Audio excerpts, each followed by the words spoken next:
À la date du 27 octobre 1971, Mobutu créa son parti politique qui s'appelait à l'époque MPR, Mouvement populaire de la Révolution. C'était les partis États. À l'époque, au Zaïre, on ne parlait pas de la démocratie. C'était les seuls partis unis qui existaient. Bon, moi, j'aurais voulu attirer votre attention par rapport à cela. À l'époque, au Zaïre, on n'avait pas, je dirais, on n'avait pas la démocratie, on n'avait pas des partis politiques. Mais ce qui est un peu grave, étonnant quand même, à cette époque-là, on n'avait pas ce qu'on appelle aujourd'hui le tribalisme. Mobutu était Ngwandi. Mais dans son entourage, il y avait des Bakongo, les Bangala, les Baluba, les Batetela. Et au pays, au Congo, on parlait, la langue nationale, c'était Lingala. Je n'ai pas vu à l'époque de Mobutu, le militaire parler de Ngwandi, ou le fonctionnaire parle de Ngwandi, ou dans le bureau parle de Ngwandi. Partout dans la rue, on parlait Lingala. C'est là où je dis quand même que Mobutu, malgré tous ces lacunes occupés à voir à l'époque, de ce côté-là, le Congo était uni, puisqu'il n'y avait pas les tribalismes. Et puis ça aussi, il faut savoir, il faut rappeler quand même, dans tous ces temps-là, à l'époque, on n'avait pas un étendu du pays où il y avait une rébellion quelque part, où on violait des femmes, on bastonnait des enfants, on mutilait les gens, où il était incapable d'aller mater cela.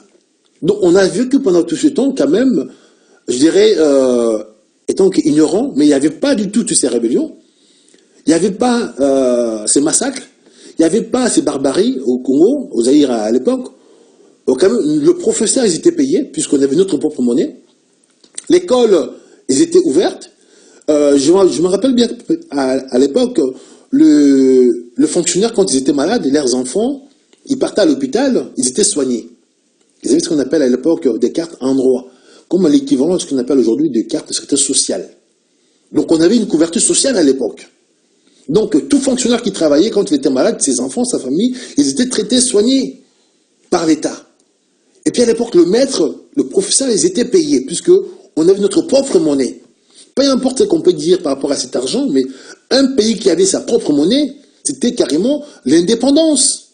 C'est un pays souverain, qui a sa propre monnaie, donc il dépend des personnes aujourd'hui. Quand vous mangez les francs, qui les fait les francs aujourd'hui? Les francs, c'est des pays étrangers. Mais nous, à l'époque, on avait nos Zaïres, battus au Congo à l'époque, faits par nous-mêmes. Donc, à l'époque, au Zaïre, il y avait l'argent. Il y avait une classe moyenne. Il y avait les riches, les moyens et les pauvres. On avait trois classes sociales, puisqu'on avait notre propre moyen, notre propre monnaie. Donc les écoles étaient ouvertes, les professeurs étaient payés, les hôpitaux, il y avait des médicaments. Donc, puisqu'on avait notre propre monnaie, ça, quand même, on doit quand même tenir compte. Donc je pense que, après cette histoire-là de création du MPR, Mobutu, malgré les lacunes qu'on peut aujourd'hui prétendre de lui, mais il a pu quand même faire des choses qui étaient incroyables. Lui-même, Mobutu, il n'était pas intellectuel, il n'était pas licencié en droit. Il a pris le pouvoir, même niveau que Lumumba. Mais c'était des gens, je dirais, qui avaient l'intuition, qui avaient le côté qu'on appelle la sagesse. Ce n'étaient pas des intellectuels, mais c'était des gens sages. Ils ont dit gouverner avec le moyen du bord, dans le tas, ils ont gardé le pouvoir. Et alors, Mobutu, quand il a repris les choses en main, il a fait quelque chose aujourd'hui qui était sa deuxième erreur, en confisquant les entreprises, je dirais, belges à l'époque, qu'il a remis cela aux nationaux. On appelait ça à l'époque les hérits des nations. Donc Mobutu, tant que national, qui a repris toutes les entreprises, je dirais, belges, qui a remis aux mains des nationaux.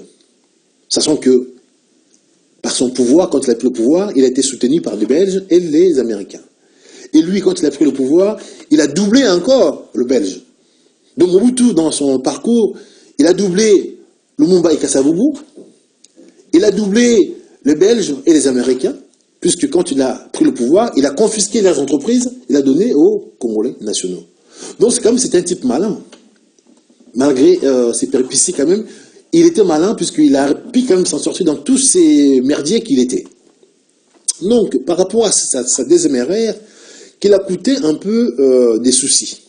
Les Belges, en rentrant chez eux, Mobutu les a repris les entreprises, il les a données aux mains des nationaux, et ces nationaux qui n'étaient même pas formés, qui n'étaient pas du métier, qui après les entreprises, au lieu plutôt de les gérer ou de créer des emplois, ils ont plutôt tapé dans la caisse.